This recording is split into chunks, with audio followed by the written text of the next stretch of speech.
Isla arrived just as the sun was beginning its slow descent, the sky fading into soft shades of orange and purple behind the thick line of trees. The cabin was tucked away at the end of a long, winding dirt road, far from any sign of life, far from the city's hum and rush. It stood alone, weathered and worn by time, its wooden frame stained a deep brown, roughened by years of wind and rain. The porch creaked under her boots as she stepped forward, the old floorboards groaning beneath each careful step. The windows were small, clouded with dust, reflecting the darkening woods like eyes watching in silence. She had chosen this cabin for one reason: peace. A chance to escape the noise of her daily life, the constant buzzing of phones and the weight of crowds. Just a few days to be alone with the quiet, to breathe without interruption, to clear her mind. There was a comfort in the solitude she longed for. Yet, as she unpacked her belongings, a subtle unease began to settle at the edge of her thoughts. It was not the cabin itself that felt wrong. No, it was the forest surrounding it. The way the trees seemed too still, as if they were holding their breath. The way shadows stretched unnaturally long as dusk deepened. Isla caught herself glancing toward the tree line more than once, convinced she'd seen movement, just a flicker, a hint of something slipping behind the trunks. But every time she looked again, the woods were empty. No animals, no people, nothing but the quiet rustle of leaves. Still, the feeling lingered. She was not quite alone here. And even as the last light faded and the sky turned to ink, she told herself to relax, to enjoy the silence, to trust that the only sounds she'd hear tonight were the wind and her own breath. But deep inside, a small part of her remained watchful, waiting for something she could not yet name. As night began to settle over the forest, Isla felt the cabin's quiet shift in ways she couldn't ignore. At first, it was the small sounds, the faint crunch of footsteps on the gravel outside, just beyond the porch light's reach. She would pause, listening intently, but when she glanced through the window, nothing was there. Just the shadows of trees bending gently in the wind. Then a subtle scratching noise, like fingernails dragging lightly against the wooden frame of the cabin. It was barely audible, but enough to prick the hairs on the back of her neck. The power flickered suddenly, plunging the room into brief darkness before humming back to life. In that moment, Isla's phone buzzed with a weak signal, only to die completely moments later, leaving her isolated in silence and shadow. No calls, no messages, no way to reach the outside world. The forest's quiet seemed to thicken, pressing in on her like a living thing. Moving cautiously, Isla decided to check the cabin for any sign of intruders. The door to the small storage closet stood slightly ajar. She was sure she had closed it firmly before settling in. On the ground outside, fresh footprints pressed into the dirt, too large and uneven to belong to any animal she knew. They led from the edge of the trees toward the cabin, then disappeared beneath the porch steps, as if whoever made them had vanished into thin air. The sky outside deepened into a blanket of stars, but the woods felt darker than the night should allow. The trees seemed to loom closer, shadows shifting unnaturally with every flicker of the fading porch light. The isolation was no longer just a comfort or a welcome quiet. It became a weight on Isla's chest. The feeling that she was no longer simply alone in the woods, but watched, waiting. And with every minute that passed, the line between the safety of the cabin and the unknown darkness outside grew thinner. As the night deepened and shadows swallowed the remaining light, Isla sat alone in the cabin's dim living room, clutching a thin blanket around her shoulders. The air was thick, almost suffocating, and the quiet was no longer comforting. It had become something else entirely. Suddenly, from somewhere just beyond the window, a slow, deliberate knocking began. At first, just one soft tap, then another, spaced evenly, almost like a code, persistent, insistent. Isla's heart pounded louder than the knocks. She stared through the glass, the weak porch light casting faint shapes against the blackness outside. But no one stood there. Nothing moved. Still, the knocking continued, steady and rhythmic, coming from the front door, the very door she had locked herself. She stood frozen, every nerve screaming at her to run, but her feet remained planted. Then, barely audible, came a whisper, so soft it was almost swallowed by the wind. A voice calling her name. Isla! Isla! It was close, yet unseen, drifting through the trees like a ghostly breath. The sound chilled her blood, an instinct screamed for her to hide, to disappear into the shadows herself. She reached for her phone, desperate to call for help, but it remained stubbornly dead. No signal, no response. The knocking grew louder, faster. The whispers became clearer, overlapping into a soft chant that echoed through the cabin walls. Her eyes darted to the window, where a shadow flickered just beyond the tree line. Too tall and too still to be an animal, and yet it vanished the moment she blinked. Suddenly, the door handle rattled violently. The lock held firm, but the pounding behind it was relentless, pounding against the wooden barrier like a storm trying to break through. The room grew colder, her breath visible in the air, a mist forming in the dead silence. Every instinct begged her to run, but fear rooted her in place. In that terrifying moment, Isla realized she was no longer safe inside her cabin. Whatever was out there was not going away. It wanted in, and it was waiting for her to answer. Dawn finally crept over the horizon, spilling pale light into the cabin's worn corners. Isla's eyes fluttered open to the stillness of morning, her body tense, every muscle aching from hours of frozen fear. The pounding at the door had ceased, the whispers had faded, leaving only the distant calls of birds waking to the day. She sat motionless for a long moment, hesitant to believe the terror had passed. Slowly, she rose and crossed to the front door, her fingers trembling as she touched the cold handle. She swung it open and stepped outside into the crisp morning air. The forest looked innocent in daylight, the towering trees bathed in soft sunlight, the underbrush sparkling with dew. But the dirt beneath the porch told a different story. The footprints she had seen the night before were still there, deep impressions in the soil leading up to the door. But now, oddly, they appeared to circle back toward the trees, vanishing without a trace. Isla's mind raced as she scanned the edge of the woods. Just then, a local neighbor approached on foot, an older man with a worn face and cautious eyes. Seeing the state she was in, he nodded quietly and said something that sent a chill down her spine. "You weren't the first to see him around here. They say he walks the forest at night, looking for company. He's been missing for years. Some say he never left." Isla's breath caught. The cabin was meant to be a sanctuary, a place to find calm. Instead, it had become a doorway to something she could neither explain nor escape. She left that place as quickly as she could, the feeling of being watched never truly leaving her. And though she never saw the figure again, late at night, when the wind shifts just right, she swears she hears the faint sound of footsteps circling outside, waiting, watching, calling her name. Miles away from any town or neighbor, a man named Caleb had chosen a remote cabin deep within a dense forest. He came seeking solitude, a place untouched by distraction, to focus on writing the book that had consumed his thoughts for months. The cabin stood silent among towering trees, their thick trunks wrapped in moss, branches tangled like fingers against the pale sky. As dusk fell, a heavy fog began to settle across the forest floor, curling around tree roots and blanketing the underbrush in a cold, white haze. The world outside grew quieter, the usual sounds of wildlife fading into an uneasy stillness. No birds sang their evening songs, no insects buzzed in the cooling air. It was as if the forest itself had paused, holding its breath in the deepening twilight. Caleb sat on the small porch, staring into the thickening shadows, his notebook resting forgotten beside him. His eyes caught the first flicker, a faint, glowing light moving silently between the trees. It was unlike anything he'd seen before. Not the soft glow of fireflies, but brighter, more deliberate. Small points of light bobbed and shimmered, drifting through the fog like distant lanterns carried by unseen hands. The lights pulsed gently, shifting in color from pale blue to a ghostly white. Caleb rubbed his eyes, unsure if fatigue was playing tricks on him. But the lights remained, weaving through the dense woods with a strange, almost purposeful grace. They seemed to follow no path, yet they drew closer with each passing minute, flickering just beyond the reach of the cabin's porch light. Despite the peaceful isolation he had hoped for, Caleb felt a prickling at the back of his neck. The forest, once inviting in its quiet, now whispered secrets he couldn't understand. And those lights, they weren't just reflections or tricks of the eye. They were watching, waiting.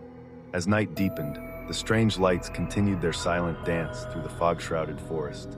Caleb watched from the cabin window, his curiosity tangled with unease. The orbs moved with an eerie intelligence, drifting closer and then retreating, never fully revealing themselves but never disappearing either. At times, they flickered brighter, as if responding to his gaze. His dogs, usually calm companions, grew restless, pacing and growling toward the dark woods, as if sensing a presence invisible to human eyes. Outside, the wind whispered through the trees, carrying faint sounds that could have been distant voices or simply the rustling of leaves. The boundary between natural and unnatural seemed to blur. Each morning, Caleb found new signs, small piles of stones arranged in deliberate patterns around the cabin's perimeter, none of which he had placed. Sometimes, thin branches were woven into strange shapes, hanging from tree limbs like silent warnings. The forest was changing, or revealing itself in ways he had never imagined. Driven by a mixture of fear and fascination, Caleb tried to capture the lights on his camera, but the footage showed nothing but faint orbs and shadows that flickered and vanished whenever he tried to focus. The more he recorded, the more he felt watched, as if unseen eyes followed his every move. One night, as he stepped outside, the fog thickened around him like a cold blanket. The lights gathered, surrounding the cabin in a pulsating glow. Then, carried on the wind, came a low, distant chanting, a sound ancient and mournful, rising and falling with the rhythm of the lights. It was a language Caleb did not know, but somehow it echoed deep inside him, stirring a sense of both dread and strange familiarity. The forest was alive in ways he could not explain, and Caleb realized that what he had thought was solitude was something far more complex and far more dangerous. That night, the forest seemed to hold its breath as Caleb stepped outside the cabin, drawn by a mixture of fear and fascination. The fog curled around him, thick and cold, clinging to his skin like a wet shroud. The strange lights no longer danced at a distance. They had gathered, forming a circle of faint, glowing orbs that pulsed softly with an unearthly rhythm. As Caleb stood frozen, the distant chanting grew louder, weaving through the trees like a living thing. The sound was neither wholly human nor entirely otherworldly, a melody that teased the edges of memory and fear. It rose and fell with the lights, an eerie song that seemed to echo from a time long forgotten. Then, through the mist, a figure emerged, tall and shadowed, glowing faintly with the same spectral light as the orbs.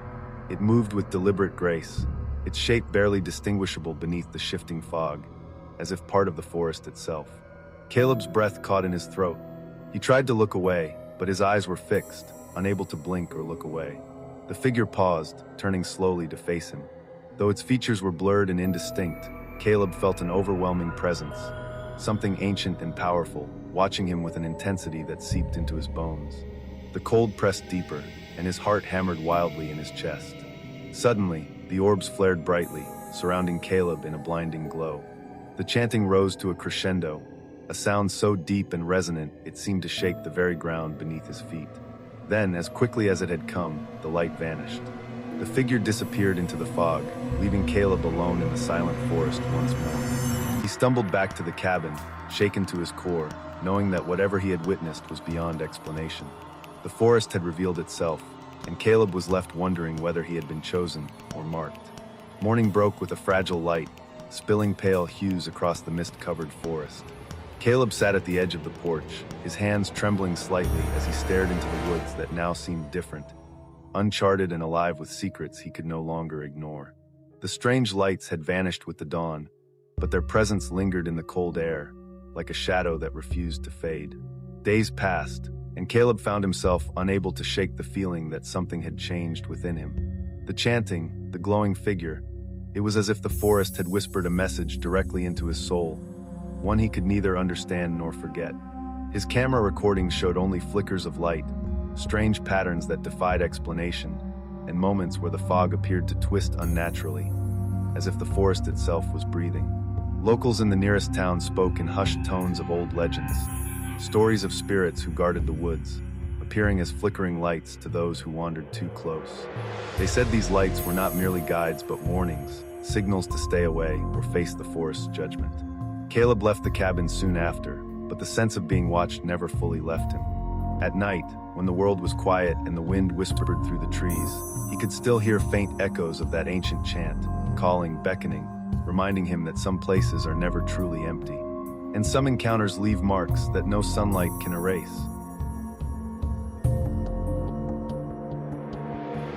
Deep within the dense pine woods, far from bustling towns and paved roads, a couple named Mark and Elise arrived at a small cabin that had belonged to Elise's family for generations. They were eager for a quiet weekend, a chance to escape the noise and pressure of city life, to reconnect with nature and each other. The forest stretched endlessly around them, tall pines rising like silent sentinels, their dark green needles whispering softly in the wind. As they unpacked their bags and stepped inside the cabin, the first thing they noticed was the cold. Not the expected chill of early autumn, but a deep, bone-seeping cold that settled into the air and clung to the wooden walls. The firewood stacked near the hearth looked dry and ready, yet the room resisted warming, as if the cold came from somewhere beyond the cracks in the walls. Outside, the wind moved through the trees with a strange sound, more than just the rustle of leaves or the creak of branches. It was soft, almost like whispers carried on the breeze.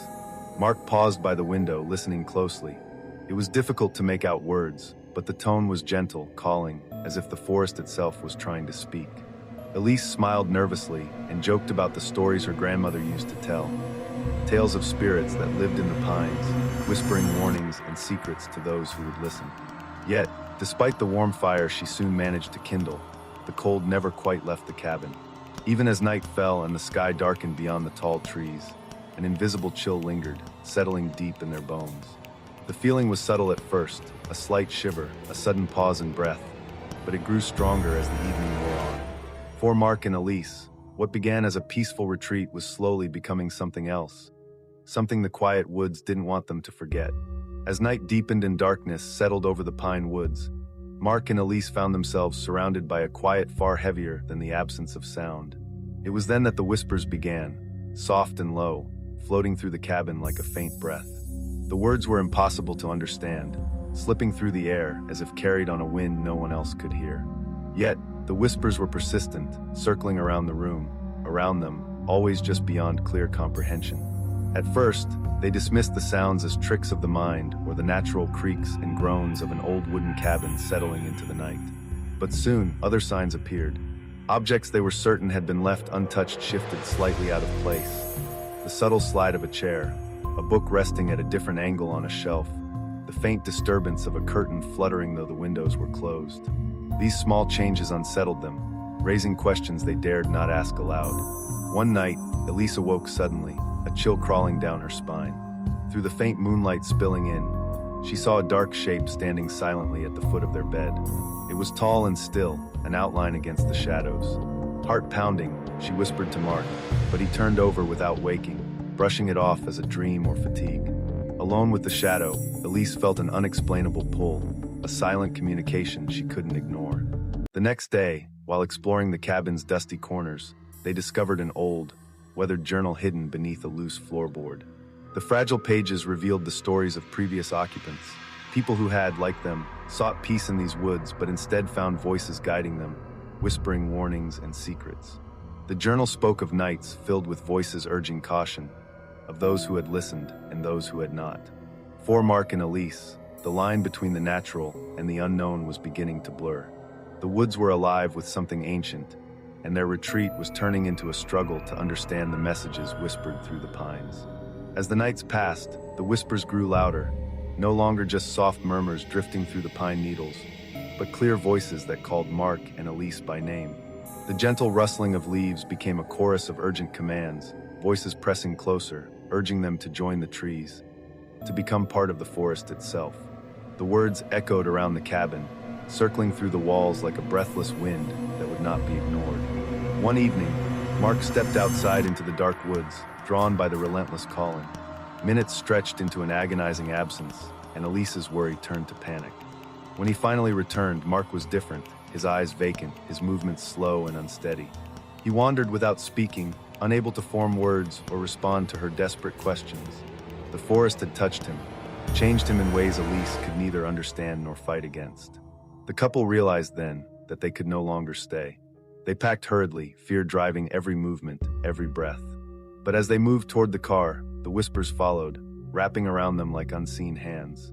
The voices came from every direction, soft and insistent, a haunting reminder that the woods did not want them to leave.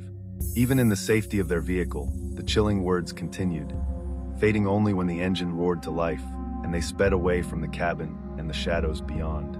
Mark and Elise escaped the forest, but the echoes of the voices lingered, unseen, unshakable, a reminder that some places remember and some whispers never die. Weeks passed since their frantic escape from the cabin, but for Elise, the woods refused to release their hold. One evening, as she scrolled through her phone, she discovered something she didn't remember recording, a file, unnamed and unexpected. Hesitant, she pressed play. The faint sound of whispers drifted through the speaker, soft and persistent, repeating a chilling phrase over and over. Stay with us, stay with us. Her heart raced as a cold wave washed over her. Without hesitation, she deleted the recording, desperate to erase the echo of that voice. But the whispers never truly left her mind. In quiet moments, in the stillness of the night, she could hear them again, gentle, coaxing, impossible to ignore. The woods had marked her, and the question remained. Had they really let her go at all? Or was she still part of their restless shadows, forever bound to listen to their quiet, endless calling? And just when you think the silence has returned, remember, the woods never forget. They hold their secrets close, waiting for the next visitor brave enough, or foolish enough, to listen. Which cabin story chilled you the most? Was it the footsteps in the dark, the glowing lights in the fog, or the whispers calling from the pines? Let me know your thoughts in the comments below. If you want to hear more true stories that will keep you awake at night, don't forget to like this video and hit that subscribe button, because tonight's journey into the unknown is only the beginning.